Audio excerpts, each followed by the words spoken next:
Some truths don't shout, they whisper, and one of the deepest truths you'll ever hear is this: what you're seeing right now is not your current reality, it's just the echo of who you used to be. You've imagined something greater, you've assumed the state of the fulfilled, you've closed your eyes and walked through your day as if it were already yours. And yet, the world continues to reflect the opposite. The money hasn't arrived, the relationship still feels distant, the job, the peace, the health still feel like dreams floating just out of reach. And in that moment, something inside you starts to question. Was it all just in my mind? Am I doing this wrong? Why does it feel like the more I believe, the more reality resists?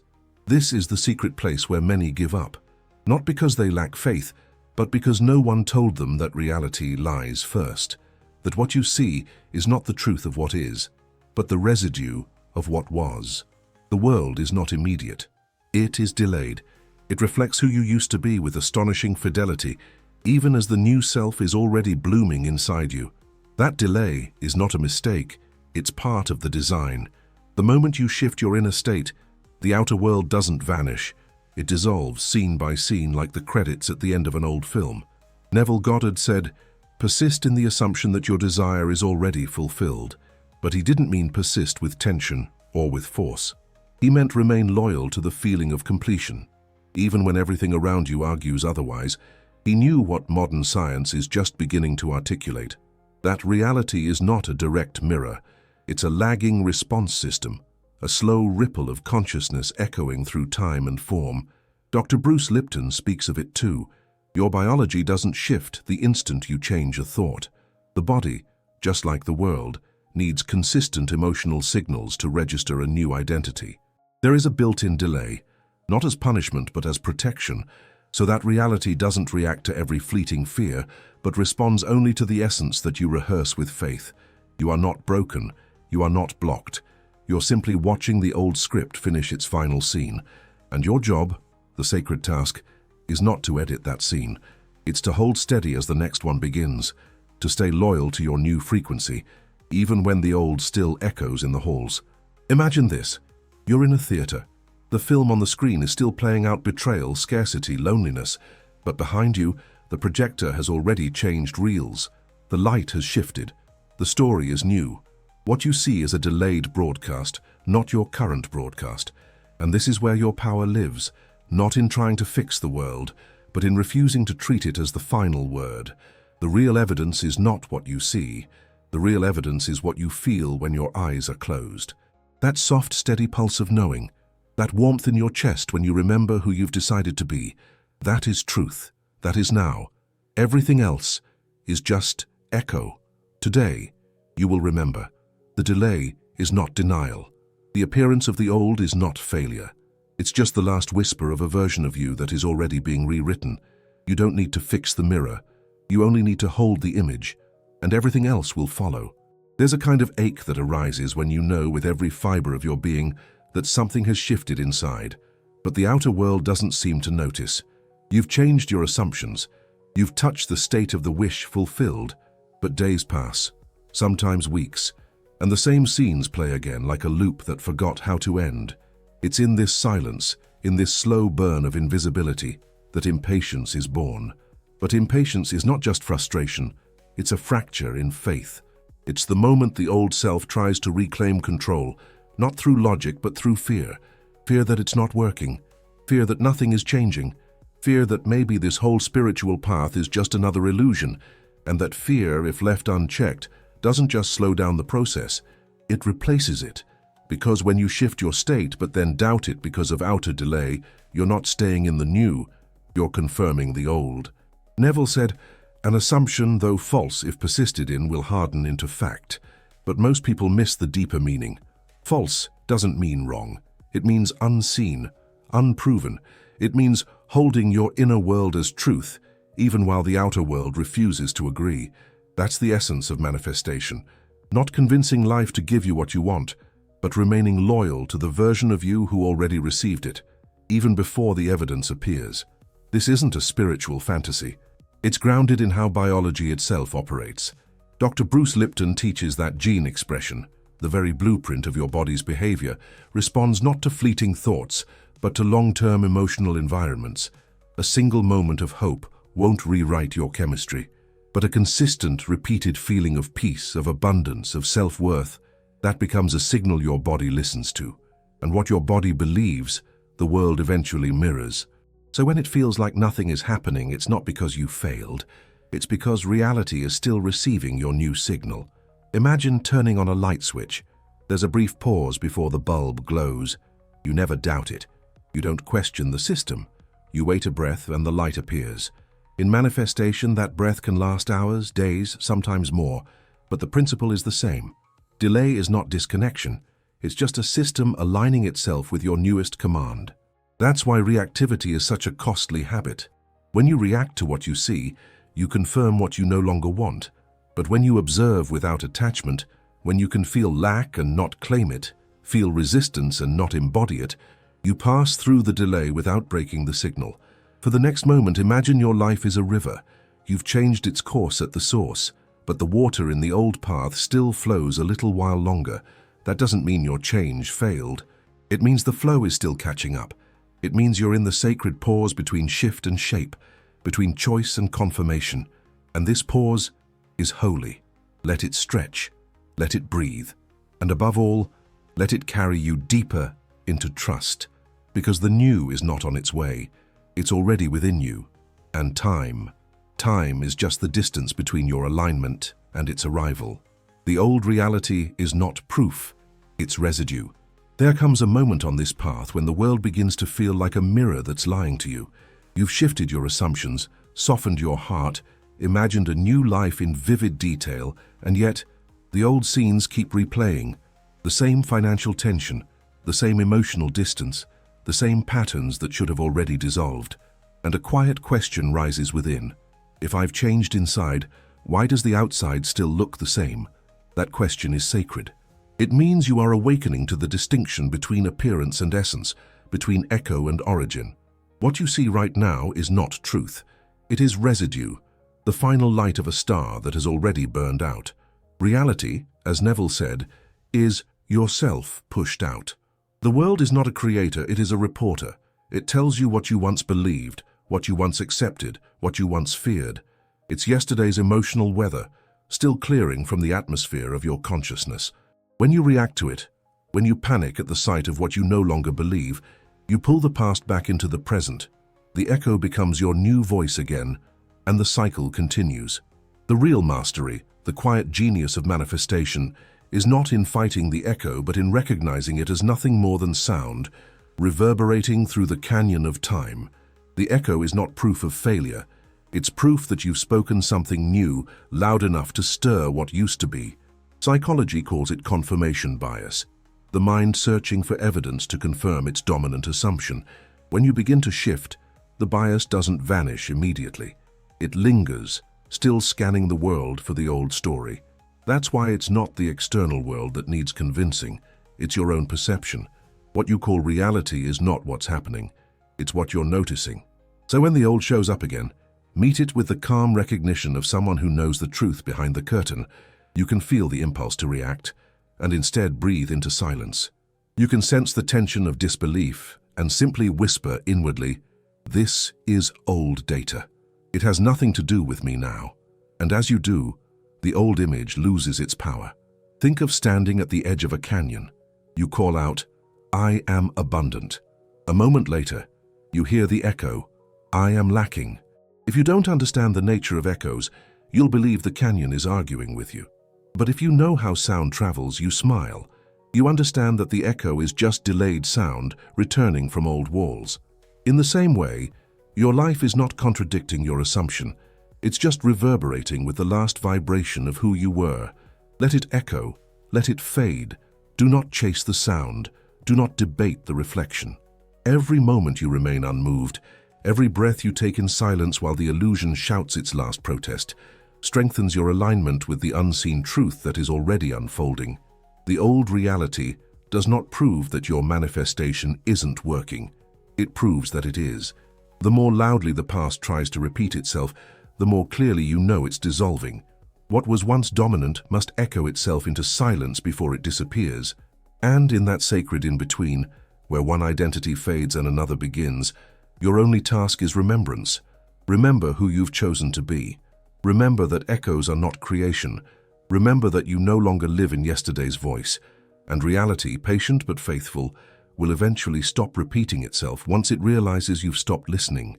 If this is helping you see through the illusion of delay, pause for a moment. Subscribe now. Let's keep aligning with the truth that reality follows, not leads. Just before transformation completes its quiet arrival, there is often a moment of unexpected collapse, a surge of fear, a wave of sadness, a familiar voice in the mind whispering, "This isn't real, this isn't safe. Go back to who you were." And if you're not prepared, that voice can feel like truth. But it's not truth. It's a ghost. The old self does not leave quietly. It has memorized your every thought pattern, every emotional reaction, every fear you've ever agreed with. And when it senses that its time is ending, it tightens its grip, not out of power, but out of desperation. The collapse you feel is not failure. It's the last cry of an identity that's dissolving. Neville called this dying to the old man. And though it sounds poetic, the experience can be disorienting. You feel like you're losing something essential. But what you're really losing is the weight you mistook for stability. Modern neuroscience echoes this truth. When you begin to change the narrative of who you are, your brain resists. Neural pathways that have fired together for years begin to fray. Chemical patterns tied to old emotions rise again, not because you're regressing, but because the brain is recalibrating. It wants familiarity. It wants comfort. And yet, you've already chosen something new. You've stepped out of the loop. And the system, not understanding yet, begins to tremble. This trembling is sacred. It's not a threat. It's a signal that your new identity is becoming real enough to disturb the old. If nothing shook, nothing would be shifting. The discomfort is not a step back. It's a passage forward. When you feel this inner tension, the urge to run, the return of doubt, the fear that maybe you imagined it all, name it gently. Not as a curse, not as a block, but as a memory. Say within yourself, "This is the memory of my old identity dissolving." And in that recognition, something magical happens. The emotion loses its charge, the pattern loosens, the past loses its claim over the present. Think of it like upgrading the software on a device. In the moment of transition, the screen might freeze, apps might crash, the system might restart, but it's not broken, it's integrating. It's releasing the old code to make space for something more powerful. Your consciousness works the same way. When your internal operating system begins to update, the symptoms are not signs of collapse, they're signs of installation. So allow the shake. Let the fear pass through without taking root.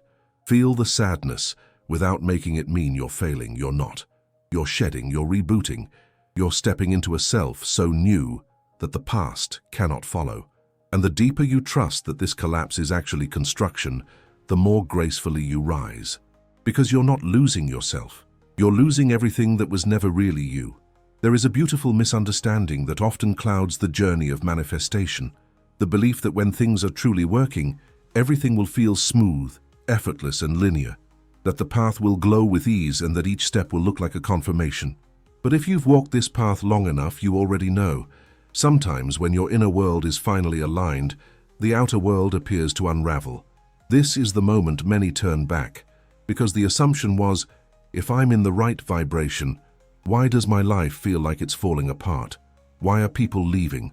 Why did that opportunity disappear? Why does everything feel more uncertain just when I finally felt clear? Neville called it the bridge of incidents, and he warned that it would rarely look like what the rational mind expects. It's not the straight road, it's the invisible unfolding. It's the series of seemingly disconnected events that form the architecture of your assumption becoming real. You are not failing when life becomes unpredictable. You are moving. Manifestation does not guarantee the absence of chaos. Sometimes it invites it, not to test you, but to reconfigure the landscape. Old relationships may crumble, not because you're losing love, but because your new vibration no longer matches what once kept you small. Jobs end, money dries up, timelines collapse, and in the vacuum, you're invited to trust, not what you see, but what you know. Behavioral science calls it transitional instability.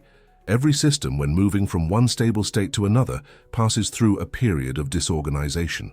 That's not breakdown. That's the body, the brain, and reality itself shifting toward a new equilibrium. The mind says, this shouldn't be happening, but the soul knows.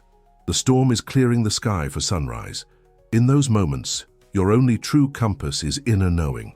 When the world shakes, hold your vision steady. Whisper to yourself, the bridge is building. It may look like rubble, but it is reassembly. The things that fall apart were not meant to sustain the new you. And the things that remain, or arrive, are those you once called in from the silence. There is a kind of divine intelligence that uses what appears to be chaos to bring order. And if you measure the process too early, you'll call alignment destruction. You'll name your breakthrough a mistake, but if you wait, if you allow the sequence to complete, you'll see the thread that ties it all together. Imagine planting a seed. For days, the soil looks the same. Then one morning, the surface cracks. The earth splits. If you didn't know what was happening, you might panic, think something broke. But the crack is not destruction, it's emergence. So when your life cracks open, let it. When the old collapses, bless it. When the familiar disappears, don't chase it. Trust that your assumption, the one you carried in silence, is reorganizing everything to match what you are now. The bridge may not be smooth, but it is sacred, and it never leads you back, only forward. There is a quiet art to manifestation that's often misunderstood. It's not the force of thinking or the pressure of pretending. It's the ability to observe, to witness life unfolding without grabbing it, judging it, or begging it to hurry. This is detachment, not as indifference but as inner mastery, the power to remain anchored in your chosen state while the waves of the world rise and fall around you. Many confuse detachment with apathy. They think to detach is to care less, to feel nothing, to drift into passivity. But that is not Neville's teaching, and it is not truth.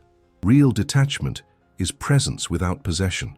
It's the awareness that nothing needs to be chased because what is truly yours cannot be lost. It's the quiet confidence of someone who no longer argues with mirrors because they trust what's behind the reflection. In neuroscience, this is the function of emotional regulation. When your nervous system stays calm, your prefrontal cortex, the part of the brain responsible for awareness, decision-making, and creative thought, remains online. You become less reactive, more aligned. You don't spiral into fear when a bill arrives. You don't collapse into doubt when someone doesn't respond. You simply return to your center, the inner movie where everything is already unfolding in your favor. This is not passive, it is precise. To detach is not to ignore emotion, but to choose which emotion you invest in. You are no longer a puppet to circumstance. You are the author of perception. You are the seer behind the scene.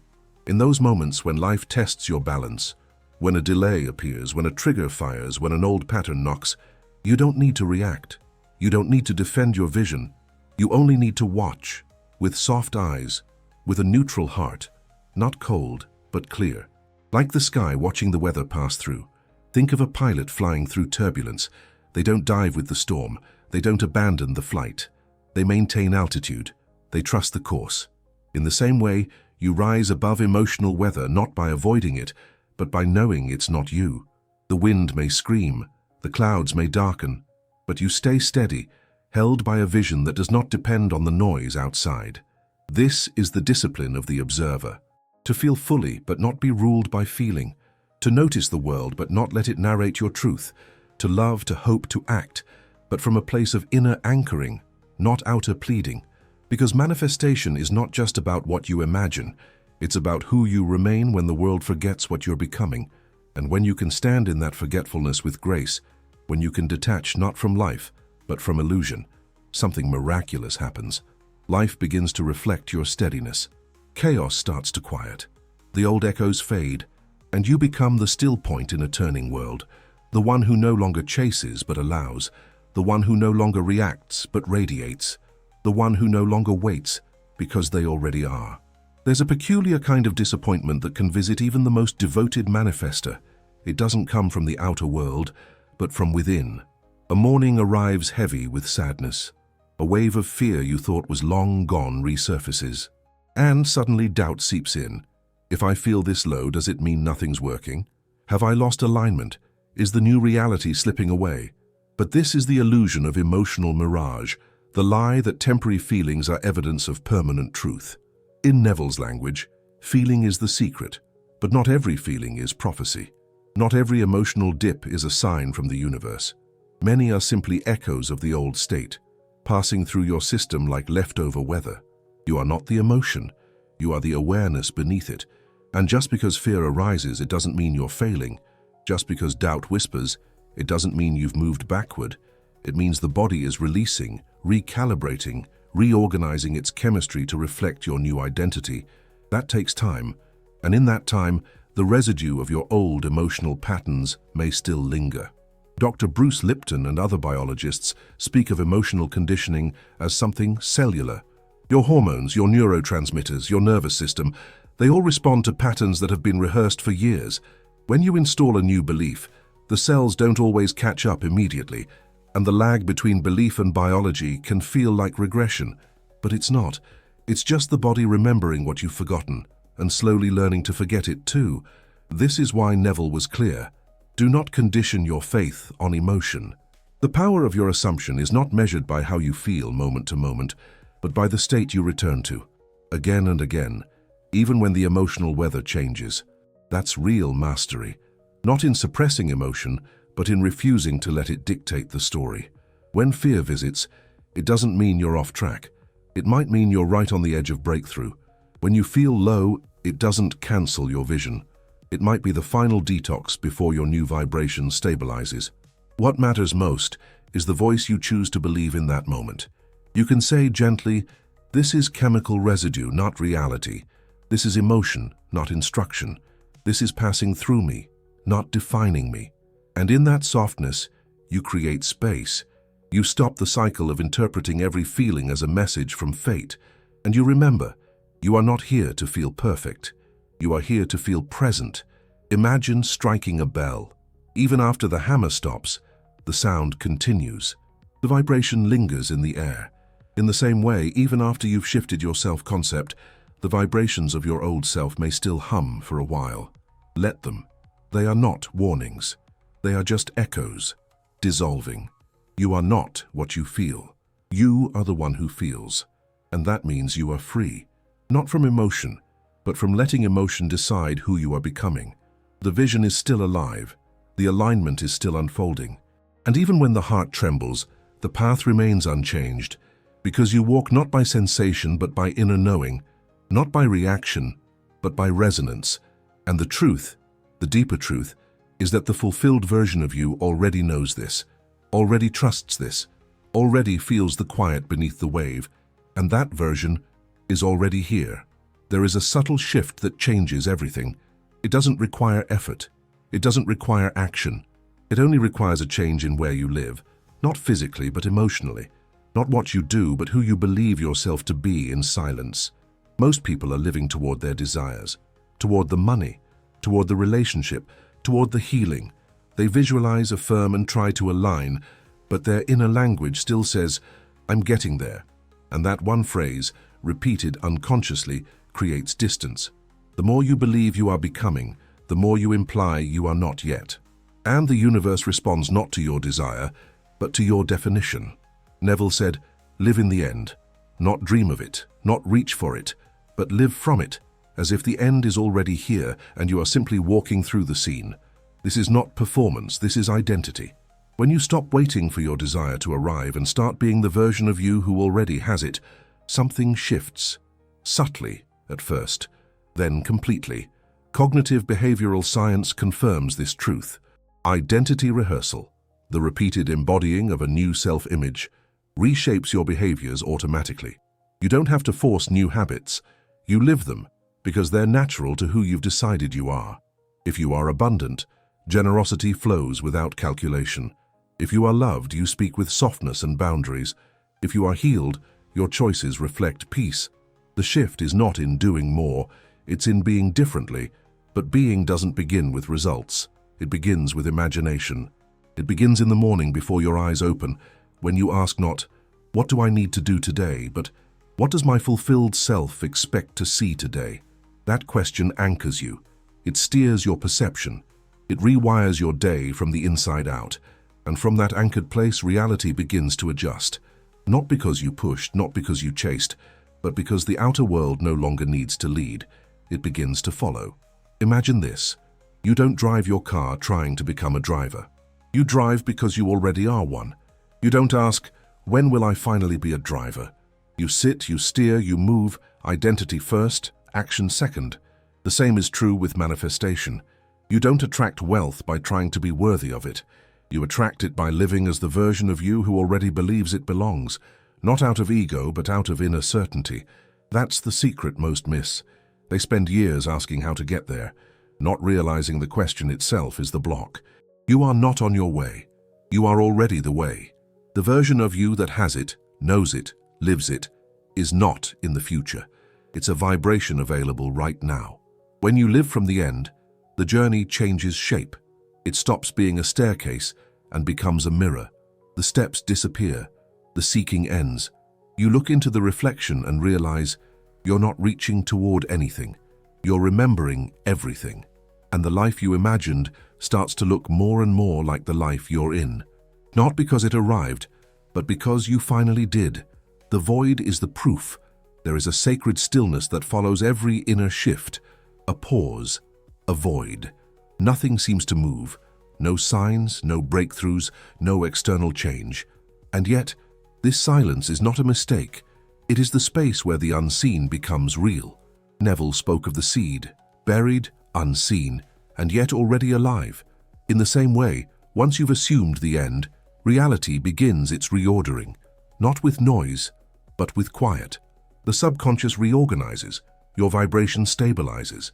The delay is not absence, it's gestation.